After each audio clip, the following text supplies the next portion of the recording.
Ya, Bismillahirrahmanirrahim. Assalamualaikum warahmatullahi wabarakatuh. Jadi, kita lanjutkan. Kemarin kita sudah membahas tentang kerja untuk ekspansi yang proses ekspansinya terjadi secara reversibel atau secara dapat balik. Ya, artinya eh, kerja itu setiap tahap ekspansi yaitu eh, sifatnya dapat balik. Misalkan ekspansi naik sedikit bisa di apa sedikit turun lagi, ekspansi sedikit turun lagi. Nah, seperti itu. Sehingga bisa kita bayangkan ekspansi yang reversibel itu ekspansi yang prosesnya terjadi sangat lambat sekali. Nah, gitu ya. Ternyata tata kerja untuk ekspansi reversibel itu dapat dirumuskan semacam ini total kerjanya ya. Di mana W sama dengan minus integral P kali dV, di mana V volumenya itu berubah dari V awal, V inisial, sampai V akhir, V final. Nah, untuk menyelesaikan ini bagaimana? Kita perlu melihat karena P-nya ini tidak tetap selama proses perubahan volume sistem kita itu, harus kita lihat bagaimana P ini nilainya berubah ketika V berubah. Nah, yaitu tergantung kondisinya bagaimana berubahnya ya. Sekarang kita lihat salah satu contoh. Kalau ekspansi reversibel itu terjadi secara isotermal. Jadi secara temperaturnya tetap. Nanti kita akan lihat bagaimana tekanan akan berubah ketika volume itu berubah dan secara kuantitatif itu bagaimana hubungannya antara P dengan V ini. Nah, coba kita lihat suatu sistem isotermal ekspansi reversibel dan gas yang berekspansi, gas di dalam sistem kita itu anggap saja adalah gas ideal. Nah, gitu ya. Jadi kalau gas ideal dia mengikuti hukum gas ideal. Hubungan antara variabel-variabel di dalam gas ideal adalah ingat P kali V sama dengan nRT kan gitu. Nah, ekspansi yang dilakukan secara isotermal itu dengan menjaga sistem itu selalu dalam kontak dengan lingkungannya. Nah, gitu ya. Which may be constant temperature bed atau juga lingkungannya itu bisa jadi yang jelas haruslah lingkungannya itu bisa mengambil setiap kali ada perubahan apa namanya temperatur di dalam sistem eh, te- lingkungan itu haruslah bisa kalau ada kenaikan temperatur dia bisa menyerap energinya sehingga sistem temperaturnya tetap atau kalau sistem temperaturnya turun lingkungannya harus bisa mensuplai energi sehingga temperaturnya tetap konstan. Nah, eksperimennya biasanya digunakan suatu water bath atau suatu bath temperatur tetap gitu ya. Atau kalau di alam sebenarnya ya bisa karena alam ya, alam kita ini eh, temperaturnya cukup stabil, anggap saja 25 derajat Celcius. Ada kenaikan sedikit temperatur karena reaksi bisa langsung diserap oleh atmosfer, nah gitu sehingga seolah-olah temperaturnya itu tetap, nah, gitu. Tapi yang ideal adalah reaksi di dalam suatu bad temperatur konstan, suatu berarti apa wadah ya gitu ya. Nah, karena gas kita itu adalah gas ideal, maka dia mengikuti hukum gas ideal di mana PV sama dengan nRT. Maka kita tahu bahwa pada setiap tahap perubahan volume, gitu ya, maka tekanan akan berubah mengikuti persamaan gas ideal. Setiap kali volumenya berubah, P-nya nanti akan berubah mengikuti persamaan gas ideal dengan V volume pada setiap tahap ekspansi. Temperaturnya konstan, nah sehingga ekspansi ini disebut isotermal. Ekspansi isotermal. Nah, karena T ini konstan, N jumlah partikel gas kita itu juga konstan, jadi tidak ada gas yang apa namanya yang hilang. Kemudian R ini tetapan gas ini juga konstan, maka bisa kita keluarkan dari integrasi. Jadi dikeluarkan dari integrasi itu gimana maksudnya? Jadi P-nya ini kita ganti dengan nRT per V. Ya, karena gas kita adalah gas ideal. Jadi untuk isotermal, ekspansi isotermal, maka W itu menjadi sama dengan minus integral, ya, integralnya dari V1, VI sampai V final. Nah, gitu ya. Hmm. P-nya ini kita ganti dengan persamaan gas ideal. nRT per V. Nah, masih kali. Kali apa? Kali dV. Iya. Nah, begini. Ya, jadinya begini. Untuk isothermal reversible expansion. P-nya kita anggap gas ideal. Nah, maka hubungan antara P dengan V itu menjadi seperti ini. nRT per V. Sebagian nRT karena isotermal suhunya tetap, T-nya konstan, N konstan, R konstan. Nah, tiga term ini bisa dikeluarkan dari integrasi. Bisa dikeluarkan dari integrasi.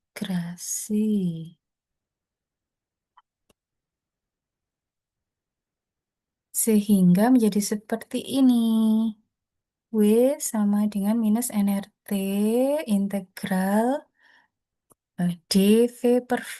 Karena V yang ini kan berubah ya. Nah, setiap saat dia berubah.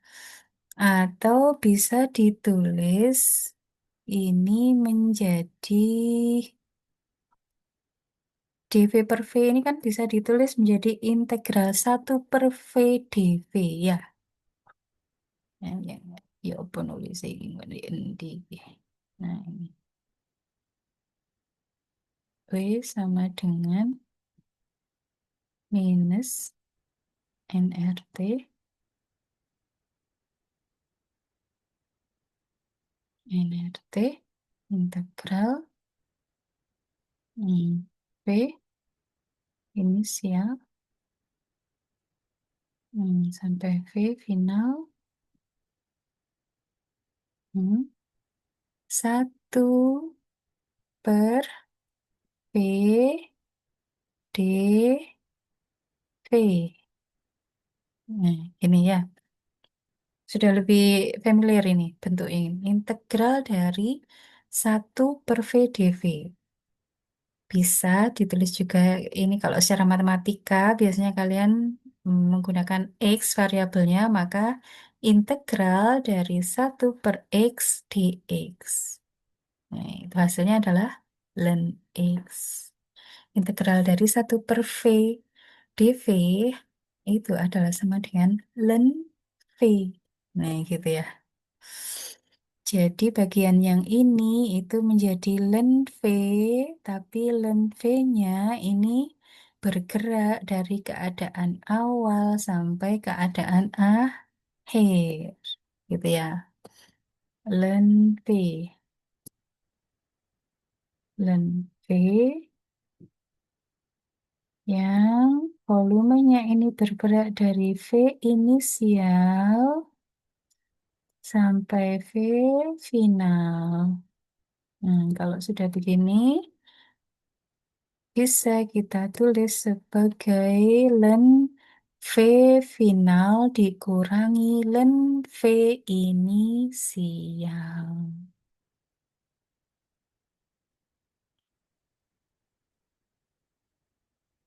Ini sama dengan NRT-nya tetap ya di depan. Sama dengan len V final dikurangi len V inisial. Hmm.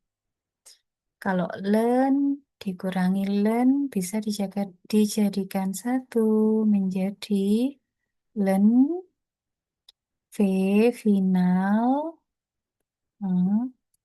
dibagi V inisial.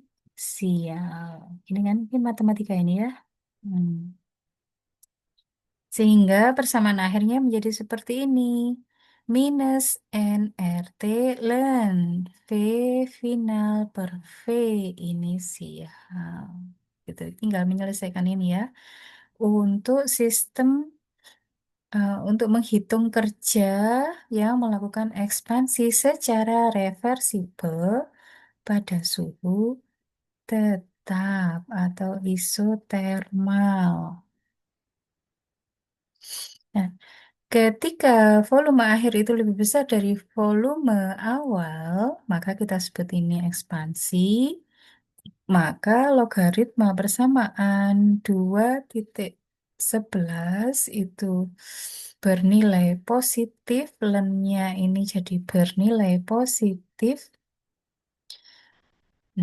Maka NRT dikalikan sebuah nilai positif, W-nya juga akan positif, lebih besar daripada 0. Dalam kasus ini, maka sistem melakukan pekerjaan kepada lingkungan, dan kemudian energi dalam dari sistem itu menurun.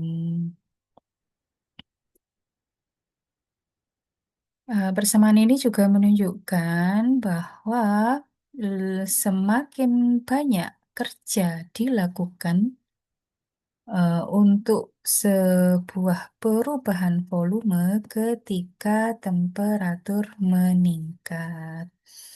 The greater pressure of the confined gas then need to higher opposing pressure to ensure reversibility. Sehingga kemudian eh, lebih dibutuhkan tekanan yang lebih besar, gitu ya, oleh gas yang berada di dalam sistem, yang di dalam wadah, yang dibutuhkan untuk melawan tekanan dari luar, gitu, agar tetap terjadi proses secara reversibel. Hmm. Hasil dari ini, W sama dengan NRT ln V F per VI.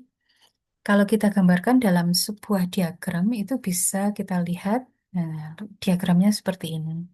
Ya, pada diagram 2,8. For a magnitude of work done is equal to the area under the isotherm. Nah, em, ini ada grafik isotermis. Nah, yang melengkung ini ya. Ini grafik hubungan antara tekanan dan volume pada temperatur tetap. Pada satu nilai temperatur. Ini grafiknya. Ini kita sebut sebagai grafik isotermis.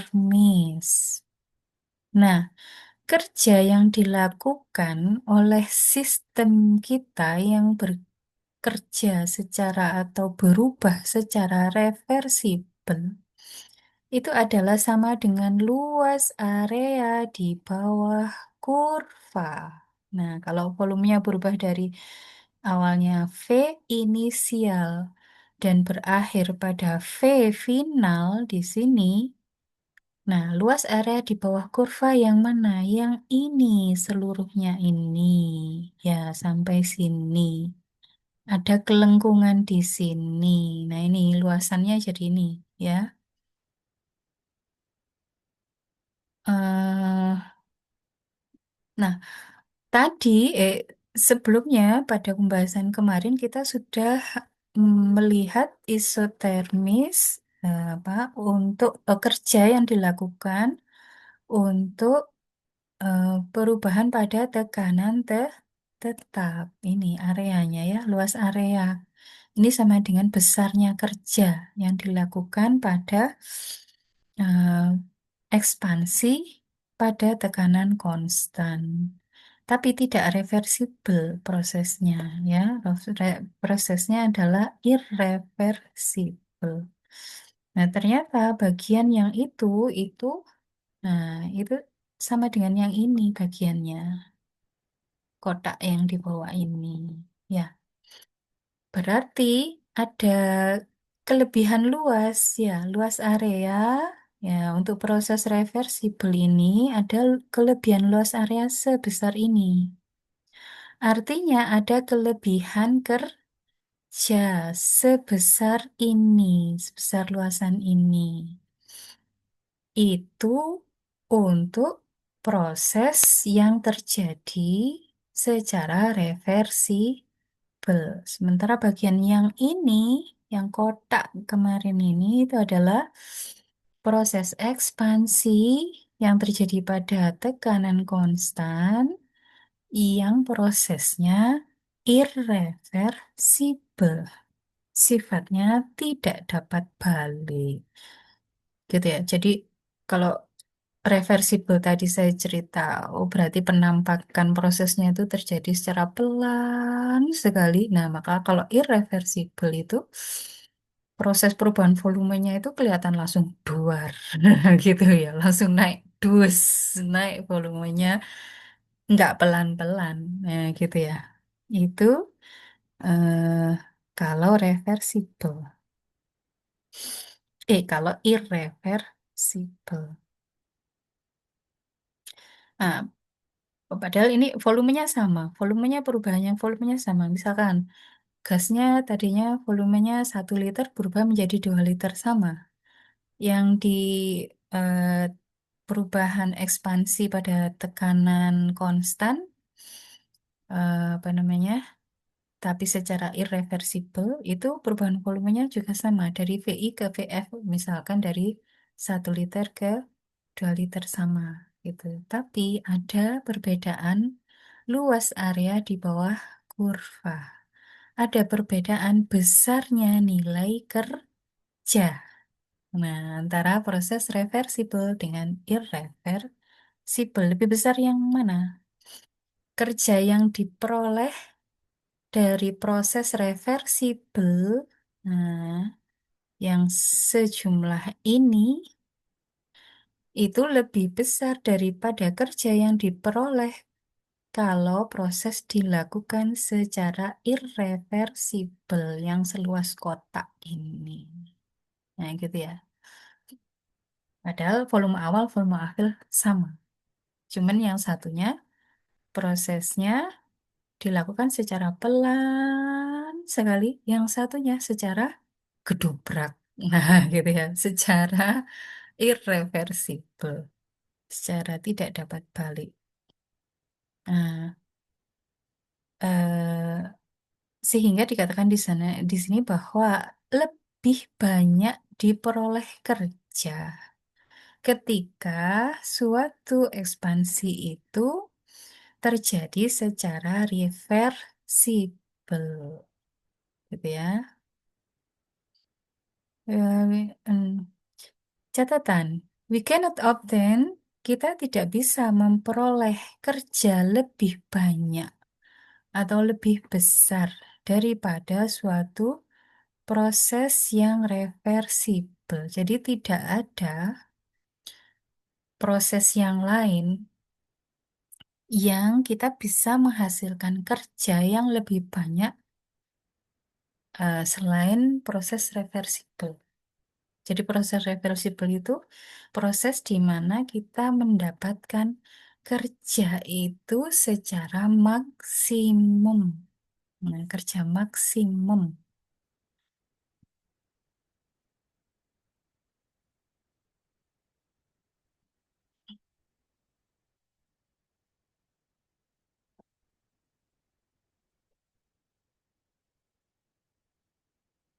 Ini ya, the maximum work available from a system operating. Nah, kerja maksimum itu tersedia dari suatu sistem yang beroperasi antara keadaan awal dan keadaan akhir yang melalui suatu path tertentu, jalan tertentu, itu yang diperoleh perubahannya jika terjadi secara reversibel.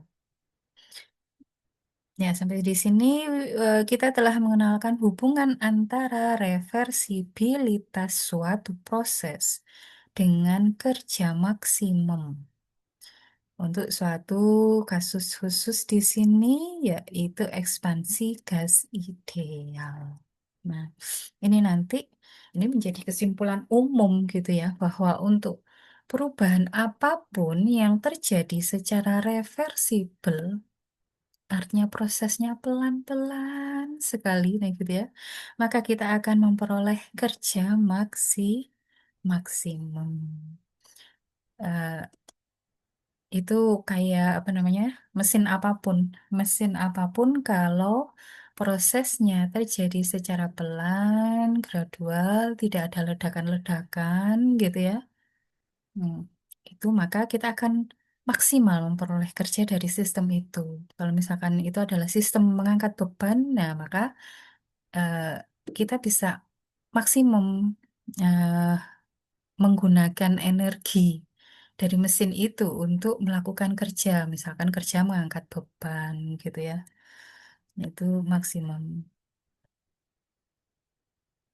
Ini ada contoh menghitung produksi, menghitung kerja dari produksi suatu gas. Hitunglah kerja yang dilakukan ketika 50 gram besi bereaksi dengan asam HCl ya, asam klorida. Yang pertama, berada di dalam suatu wadah tertutup dengan volume tetap. Yang satu berada pada beker gelas terbuka pada suhu 25 derajat Celcius. Hmm. Nah, ini pertimbangannya. Ya, ini kita perlu melihat pertimbangannya.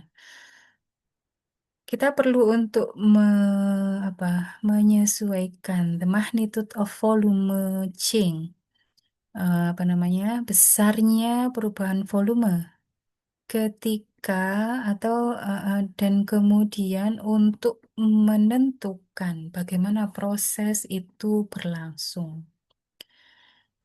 Jika tidak ada perubahan volume, maka tidak ada kerja. Ya karena kerja itu adalah ekspansi. Tidak ada perubahan volume, maka dV sama dengan nol. Akan tetapi proses dapat terjadi. Jika sistemnya berekspansi melawan suatu tekanan eksternal yang tetap, kan itu tadi di yang satunya adalah di open beaker glass ya. Jadi ada tekanan atmosfer yang dari luar dan tekanan atmosfer ini cenderung tetap. Ti- Besaran tekanannya itu tidak seolah-olah tidak berubah walaupun ada apa namanya, gas mungkin yang keluar atau masuk dari reaksi kita karena besarnya sistem atmosfer kita gitu ya. Maka, kalau menghadapi tekanan luar yang tetap, maka kita hitung kerjanya menggunakan persamaan 28 yang tadi ya, yang kemarin maksudnya. Nah, ini dia. Persamaan 2,8.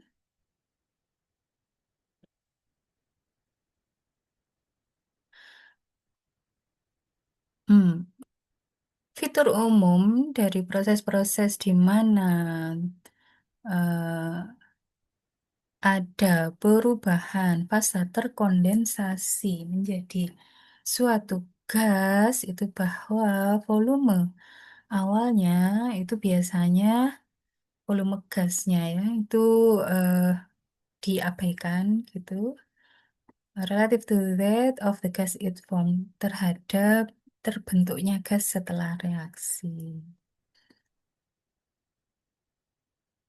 Jadi untuk pertanyaan yang pertama, di mana kejadiannya itu adalah volume tidak berubah, maka kerja yang dilakukan oleh sistem kita itu sama dengan nol. Kemudian untuk gas gitu ya, yang keluar menghadapi tekanan atmosfer, tekanannya tetap 1 atmosfer, maka W sama dengan min P eksternal kali delta P.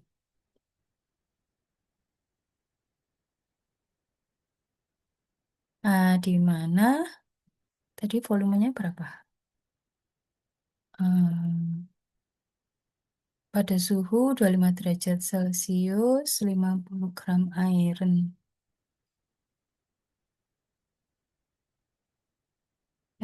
Di sini kita dapat mengabaikan volume awal karena volume akhir yaitu terbentuknya gas itu jauh lebih besar daripada nilai volume awal sehingga delta V itu hampir-hampir sama dengan volume akhir. Di mana untuk gas ideal, kalau gasnya kita anggap sebagai gas ideal, maka volume gasnya itu sama dengan nRT per P. P-nya adalah tekanan eksternal, di mana N adalah jumlah gas H2 yang diproduksi. Kan memang kalau Fe ketemu sama HCl, nah itu terjadi reaksi apa ya? Pelarutan ya. Fe menjadi FeCl2 dan terbentuklah gas H2. Karena itu, maka kerja sama dengan min P eksternal kali delta V, di mana delta V-nya itu nilainya ya setara dengan nRT per P eksternal. Nah, gini. Ya, ini bisa dihilangkan sehingga tinggal min nRT. Nah, ini reaksinya. Nah, ini stereometri juga perlu masuk gitu ya. Untuk reaksi yang seperti ini, kita tahu bahwa 1 mol gas H2, ini 1 mol gas H2 dihasilkan ketika 1 mol Fe dikonsumsi. Sehingga N can be taken as a mole of Fe atom that react. Sehingga molnya sama. Mol H2 dengan mol Fe sama. Yang kita ketahui adalah gramnya Fe tadi itu. Jumlah H2 kan kita nggak tahu ya. Nah, yang kita tahu hanya gramnya Fe. Gramnya Fe kita rubah menjadi mol. 50 gram Fe itu berapa mol gitu ya. Ternyata ini massa molarnya Fe adalah 55,85 gram per mol. Maka ya, N-nya kita hitung. N, N H2 setara dengan NFe. Nah, maka ini adalah N jumlah mol dari Fe yang setara dengan H2. Sebenarnya yang kita hitung adalah mol H2. Kan gitu. Kemudian dikalikan dengan R dan dikalikan dengan T. Sama dengan hasilnya minus 2,2 kilojoule. Nah, ini adalah kerja yang dilakukan ketika ekspansi terjadi pada tekanan tetap.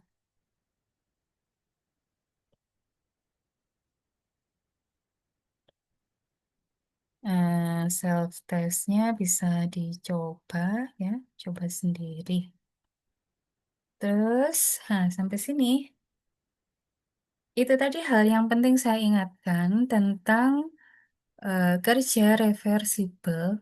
Nah, kalau yang ini kerja yang dihasilkan pada tekanan tetap, ini kan bukan kerja reversibel ya, ini adalah kerja irreversibel.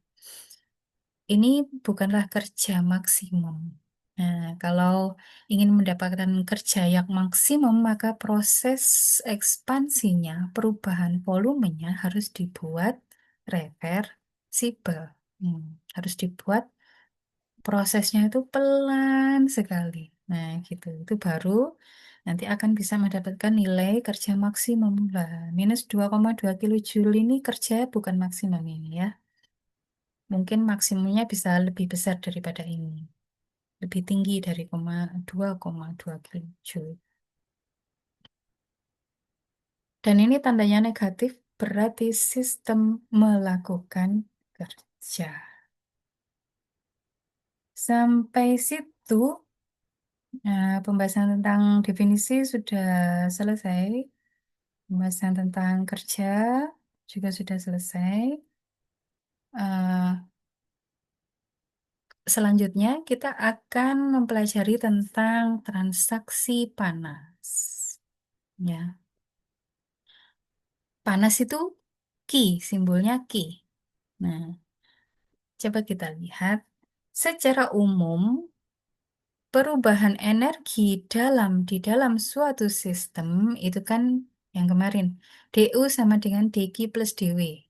Nah, terus DW-nya bisa kita sendirikan atau pisahkan antara W ekspansi dengan W selain ekspansi, non ekspansi, atau W adisional yang kemarin itu contohnya kerja listrik, kerja apa tegangan permukaan, dan kerja-kerja yang lain termasuk kerja pemutusan ikatan kimia. Itu adanya di dalam sini di WE ya.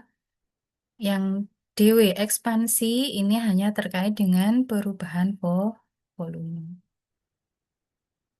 Eh, di mana DWE itu adalah kerja adisional, ini dari singkatan ekstra gitu ya. Nah, untuk kerja ekspansi DWX, ekspansi.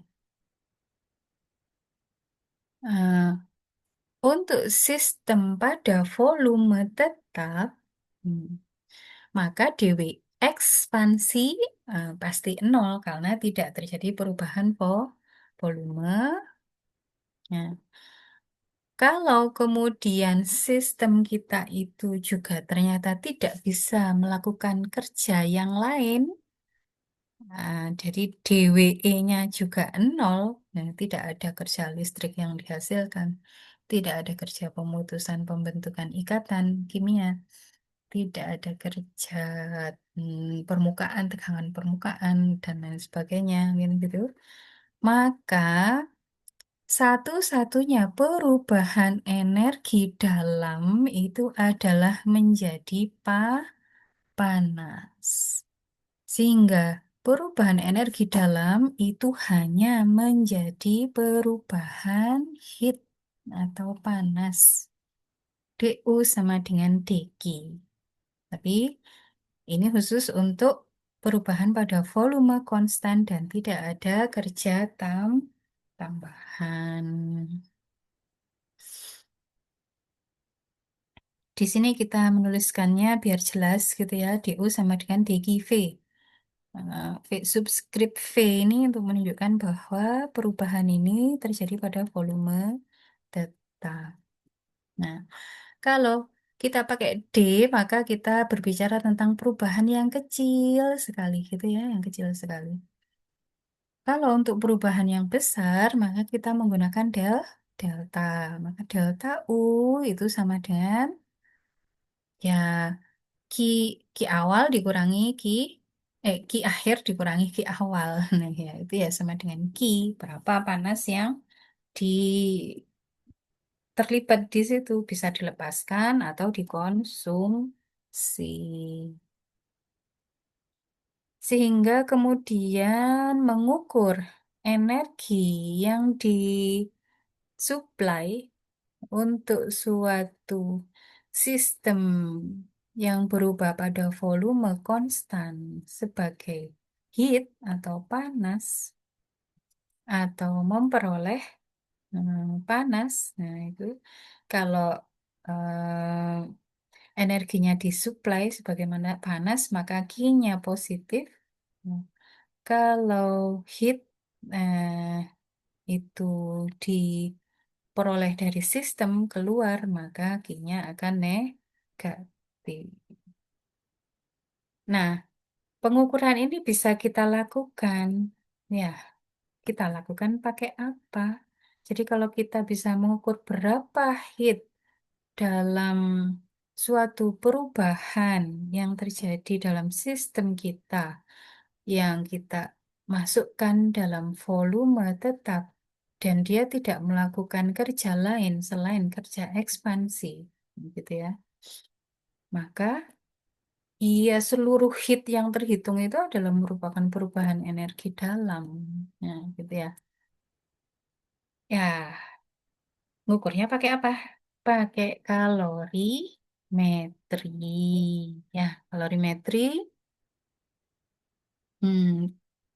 Ini ada di praktikum fisika, kimia fisik dasar. Kalau nggak saya, kalorimeter sudah dilakukan atau belum ya?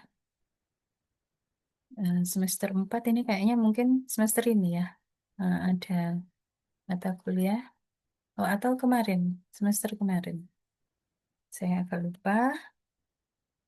Kalau nanti ketemu atau sudah pernah praktikum, diingat-ingat kalorimetri kemarin sudah melakukan dan gitu. Ini adalah gambaran dari suatu alat namanya kalorimetri. Eh, di sini sampelnya ada di dalam suatu ruangan chamber di sini. Yang ini volumenya tetap, ya. Terus kemudian dia melakukan sampel ini melakukan reaksi di sini. Terus di luarnya ini energi nggak boleh keluar masuk, gitu ya. Nah, sehingga ini ada apa namanya vakumnya. Ini diberikan water ini water sebagai anu apa namanya? Ini heater ya untuk melakukan reaksinya bisa terjadi. Ini termometer untuk mengukur berapa suhu, perubahan suhu yang terjadi selama reaksi. Karena apa? Karena ngitung berapa panas yang dihasilkan itu dari mengukur suhu. Di sini ada oksigen masuk, berarti ini reaksinya memerlukan oksigen. Jadi kalorimetri ini kalau kalorimeter itu alatnya, kalau kalorimetri itu adalah studi tentang transfer panas selama proses fisika maupun kimia. Jadi suatu kalorimeter itu suatu alat untuk mengukur energi yang ditransfer sebagai heat atau panas. Nah, untuk kalorimeter ini untuk menghitung delta U, maka kita pastikan kalorimeter ini harus bersifat adiabatik. Adiabatik berarti energi tidak bisa keluar masuk. Hmm. Khususnya kita sebut alat ini sebagai bom kalorimeter. Gambar 29. Nah, ini suatu bom kalorimeter volume konstan.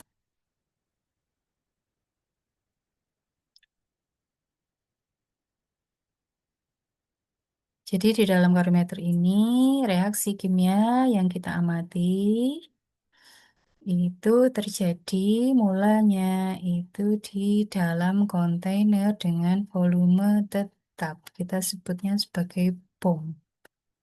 Nah, bom ini kemudian direndam di dalam suatu water bath dan seluruh alat ini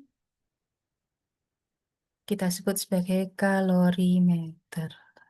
Kalorimeter ini juga direndam di dalam suatu water bath luar lagi. Ya, kita ada water bath luar. Jadi ada water bath dalam, ada water bath luar. Kemudian water in calorimeter, air di dalam kalorimeter dan juga di outer bath itu dimonitor apanya? Suhunya. Gitu ya. Put monitor and adjust to the same temperature. Dimonitor temperaturnya harus sama. This arrangement ensure that there is no net loss of heat. Susunan semacam ini untuk memastikan bahwa tidak ada panas yang hilang dari kalorimeter ke lingkungan. Sehingga kemudian bat ini bersifat adiabatik. Nah, perubahan temperatur delta T dari kalorimeter itu proporsional terhadap panas yang dilepaskan maupun yang diserap selama reaksi. Karena itu kemudian mengukur delta T itu artinya kita menentukan panas, heat atau Q yang terlibat dalam reaksi. Karena reaksinya ini kita jalankan dalam volume tetap, maka kita lambangkan Q-nya sebagai QV. QV. Dan ya karena volume tetap dan tidak ada kerja yang lain yang dikerjakan oleh sistem, maka nilai QV itu adalah tidak lain adalah perubahan energi dalam atau delta U. Konversi delta T ke QV itu dapat diperoleh dengan mengkalibrasi kalorimeter dengan menggunakan proses yang jumlah energinya sudah diketahui dan menentukan berapa konstanta kalorimeter. Ini di praktikum sudah dilakukan, ya kalibrasi kalorimeter. Saya lupa apakah sudah dilakukan atau akan dilakukan di semester ini. Sudah dilakukan sebenarnya ya. Nah, hubungan antara Q dengan T, nah, yang terukur itu adalah T, perubahan suhu, yang dihitung maunya adalah heat Q. Nah, itu ada hubungannya nih. Q sama dengan C kali delta T. C itu adalah suatu konstanta eh, yang disebut sebagai konstanta kalorimeter. Konstanta C ini. Atau kita menyebutnya kok konstanta kalorimeter. Nah, nah, untuk menentukan C ini konstanta kalorimeter ini dapat juga diukur secara listrik. Hmm. Dengan melewatkan suatu arus listrik I dari suatu sumber listrik yang diketahui voltasenya, ya, potensial difference-nya, voltasenya, melalui suatu heater. Untuk suatu lama waktu yang sudah kita tentukan, maka kita akan memperoleh Q sama dengan I kali V kali T. Jadi Q bisa ditentukan secara chemically maupun secara electrically. Ini alternatifnya C dapat ditentukan dengan membakar suatu zat dengan massa tertentu yang tidak diketahui. Biasanya yang sering digunakan adalah asam benzoat. Dan kemudian Eh, ya, yang ini panasnya sudah diketahui berapa nilainya.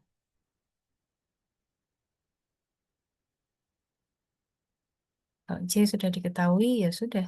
Untuk sampel apapun, ya, tinggal masukkan aja berapa suhunya, naiknya atau turunnya, nah, delta T-nya berapa, maka Q-nya ya sebesar itu.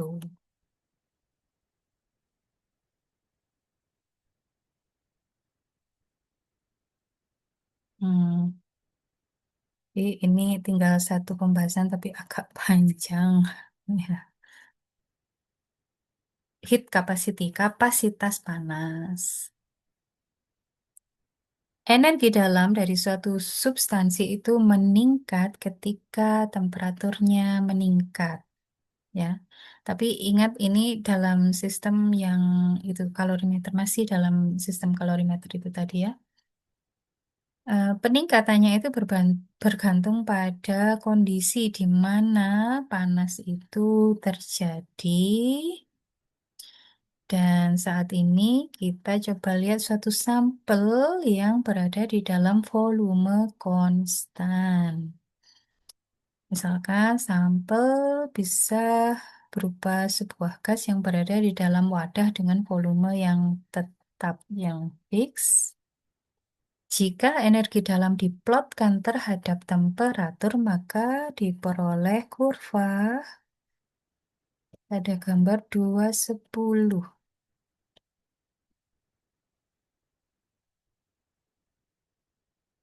Nah, ini 210. Hubungan antara perubahan energi dalam dengan temperatur. Energi dalam dari suatu sistem meningkat ketika temperatur meningkat. Nah, ini grafik ini menunjukkan variasi ketika sistem dipanaskan pada volume konstan. Ternyata bentuknya melengkung kurvanya ya, melengkung. Nah, slope itu anu ya, apa garis, kemiringan garis ya, kemiringan garis pada suatu titik.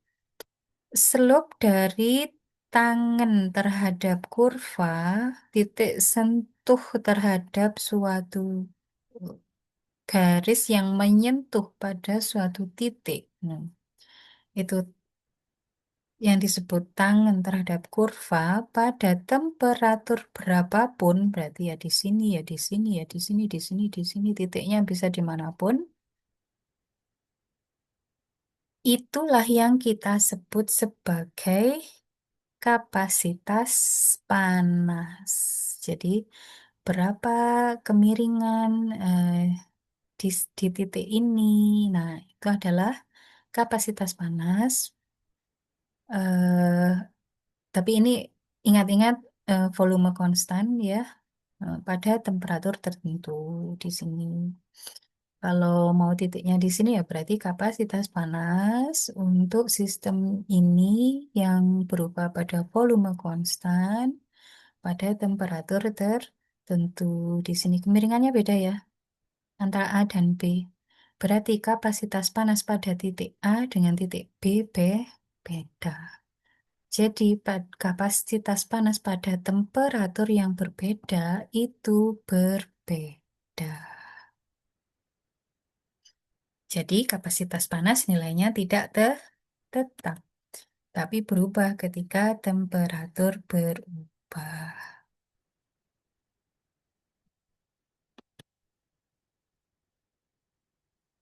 Kalau ini yang 211 ini kurva tiga dimensi yang kita sebut sebagai permukaan gitu ya. Permukaan di mana energi dalam berubah, temperatur berubah. Untuk satu volume yang tetap itu garisnya ini. Nah, garisnya ini kayak ini kurvanya. Tapi untuk berbagai volume, nah gitu ya, volume yang berbeda-beda, maka akan membentuk suatu permukaan seperti ini.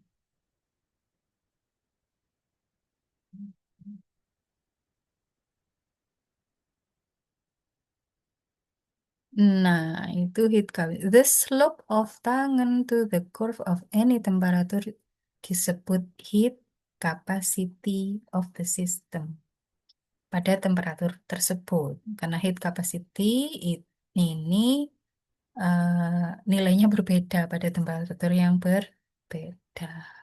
Ya. The heat capacity at constant volume, jadi kapasitas panas pada volume konstan disimbolkan dengan CV.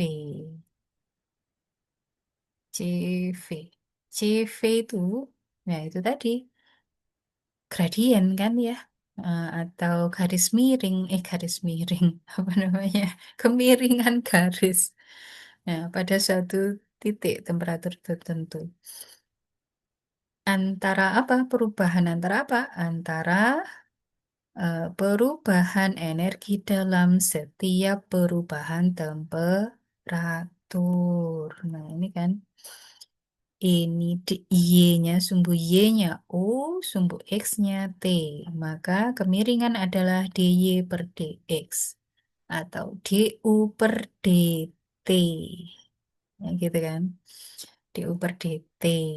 Terus ini sebagai pengingat bahwa persamaan ini berlaku untuk sistem yang berubah pada volume konstan. Nah, cuman ini ada beda, ada satu yang khusus. Perubahan kecil kita pakai D. Nah, di sini pakai do, bukan D. Ya, apa maknanya? Kok sekarang pakai do, bukan pakai D?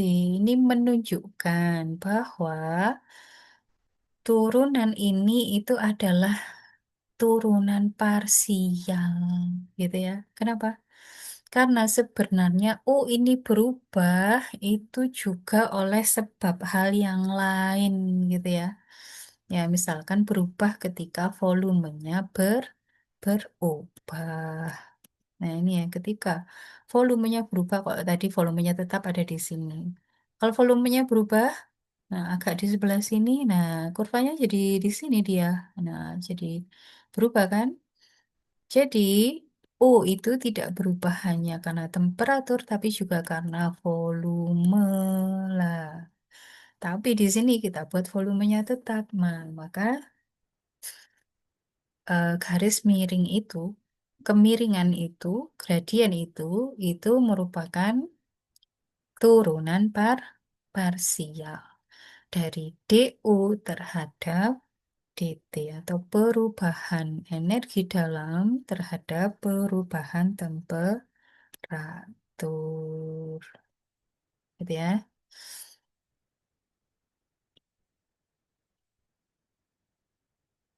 Nah, di sini ditunjukkan bahwa kita hanya melihat perubahan energi dalam ketika temperatur berubah. Tapi volumenya kita bikin tetap gak berubah. Kok boleh berubah? Nah, gitu. Itu jadinya turunannya turunan parsial. Ini estimating constant volume heat capacity. Hmm. Ini untuk anu ya, untuk contoh gas ideal monoatomik. Nah, gas ideal monoatomik yang kita bahas pada interpretasi molekuler yang kemarin, kita lihat bahwa ternyata energi dalam per mol itu sama dengan energi dalam per mol pada suhu 0 Kelvin ditambah 3 per 2 RT. Nah, ini hanya memasukkan gerakan translasi gini di sini ya. Hmm. Maka CV per mol itu sama dengan DU per DT. DU per DT. U-nya dimasukkan yang ini, yang gitu. DU 0, nah, ditambah 3 per 2 RT, ya DU 0 ini sama dengan 0, terus kemudian tinggal 3 per 2 RT eh, per DT. Ya, kemudian diperoleh nilai 3 per 2 R. Ya, ini 3 per 2 R ini sebuah angka ya, 12,47.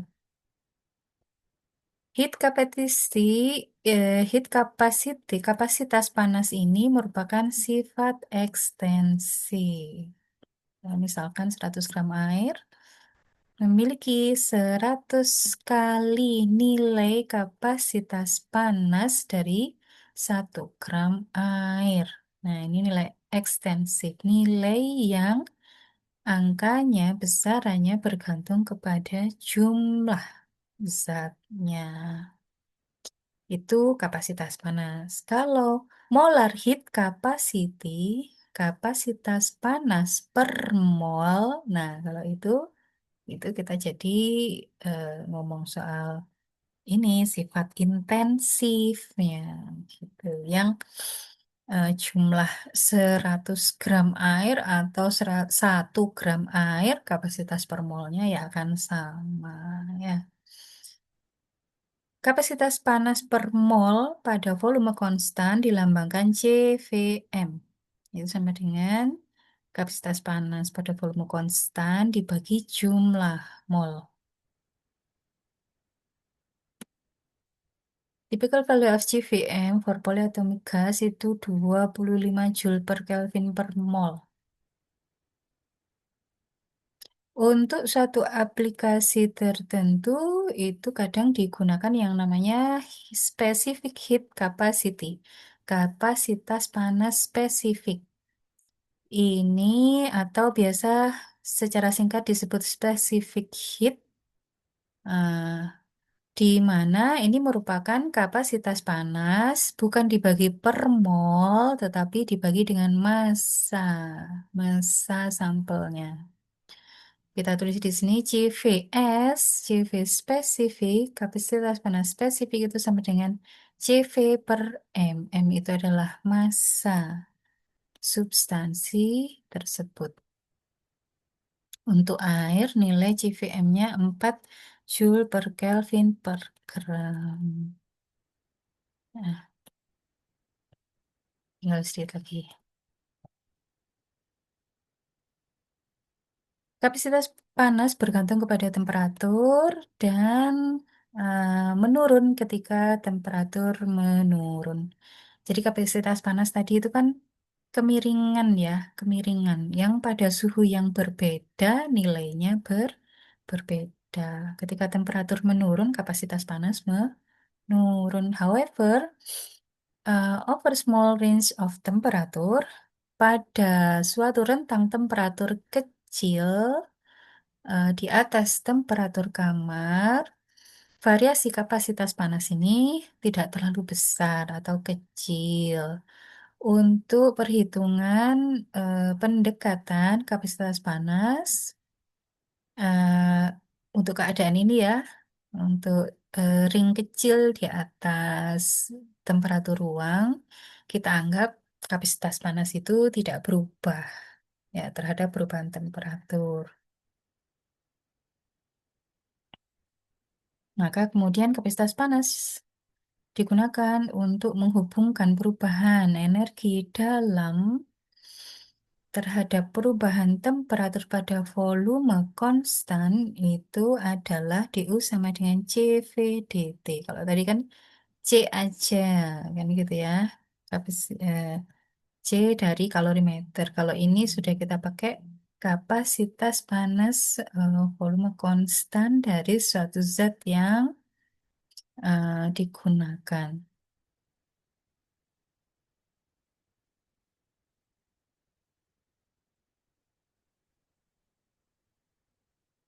Jika kapasitas panas tidak bergantung kepada temperatur pada suatu range temperatur yang diamati, maka pengukuran perubahan temperatur delta T itu eh, memberikan nilai peningkatan energi dalam atau delta U, di mana ya ini akhirnya delta U sama dengan CVDT. Itu pada volume konstan, tapi untuk ring temperatur tertentu yang kita anggap bahwa kapasitas panas tidak berubah. Nah, gitu ya.